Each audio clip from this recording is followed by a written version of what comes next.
jika Anda berada di kantor bersama dengan orang-orang yang menjengkelkan. Begitu kan?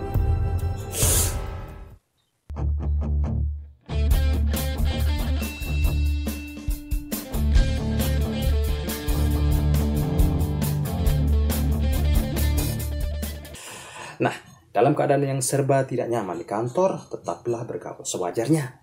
Dan tak perlu memaksakan diri jika tidak semua orang sudi membuka pintu persahabatan.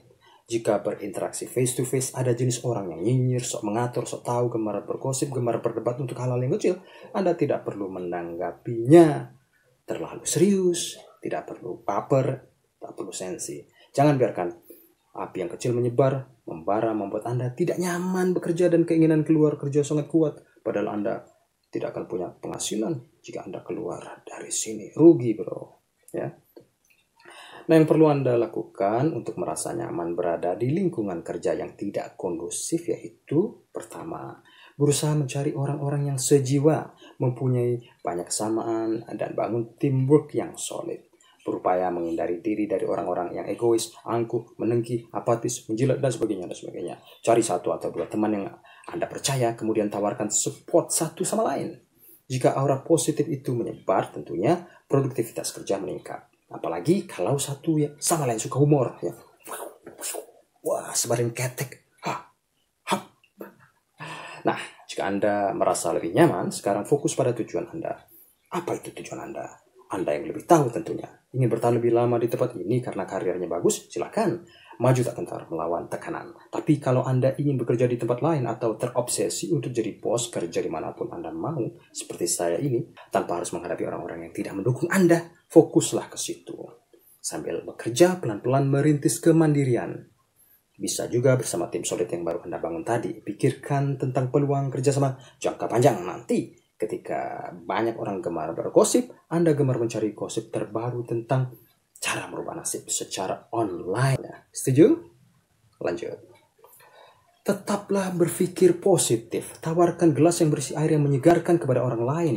Air tawar atau air manis. Jangan yang pahit. Kita kan tidak suka minum yang pahit. Apalagi orang. Ini adalah analogi bahwa gelas akan berubah rasa sesuai dengan apa yang kita isi. Nah, kita tidak perlu pahit kepada orang-orang yang pahit pada kita. Semakin sering kita minum air yang menyehatkan, semakin sehat kita.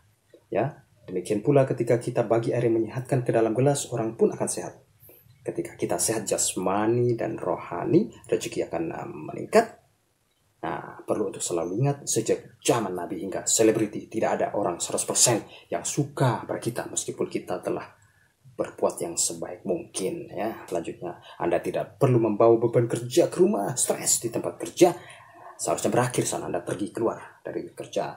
Anda perlu memberikan ruang bagi diri Anda sendiri untuk beristirahat dari segala aktivitas kantor dan tidak perlu berpikir terlalu berat akan pekerjaan yang belum terselesaikan. Ingat, nanti Anda jadi sakit ya. Tidak enak kalau kita sakit karena stres seperti ini. Buang pikiran kalau Anda akan selamanya menjadi karyawan permanen di sana. Anda tidak perlu merasa menjadi pegawai sampai tua, bangka di tempat yang tidak memberikan penghargaan kepada Anda. Memberi penegasan pada diri bahwa keadaan yang Anda alami ini adalah hanya sementara, akan memberi kekuatan Anda bertahan sambil melakukan yang terbaik pada pekerjaan Anda tentunya. Oke, nah sekarang masalahnya bagaimana kalau setelah kita lakukan tadi yang udah saya jelaskan, tidak ada satupun orang yang mau menjadi teman kita? Ini yang ribet ya. Oke, no problem. Tetap dalam pikiran positif. Hal-hal yang bisa Anda lakukan, diantaranya pertama, carilah celah di mana Anda bisa menjadi pemecah masalah, penawar solusi, problem solver. Ya, biasanya kalau orang terbantu dari keikhlasan kita, dia bisa berubah. Memang perlu pendekatan dulu agar mereka mau membuka kunci pagarnya. Lakukan saja pelan-pelan secara bijaksana dan tidak perlu merasa menggurui. Oke. Nah, yang kedua, tawarkan perspektif baru atau ide baru. Ini biasanya kalau Anda berada dalam tim dan kalau Anda yakin, silakan lakukan saat interaksi personal.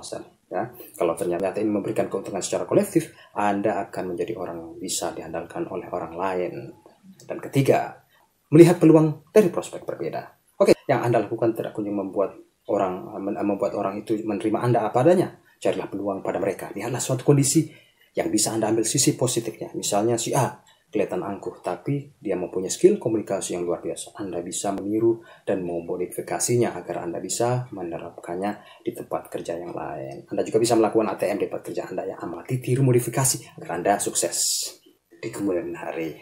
Jadi tak perlu memaksakan diri, bersabar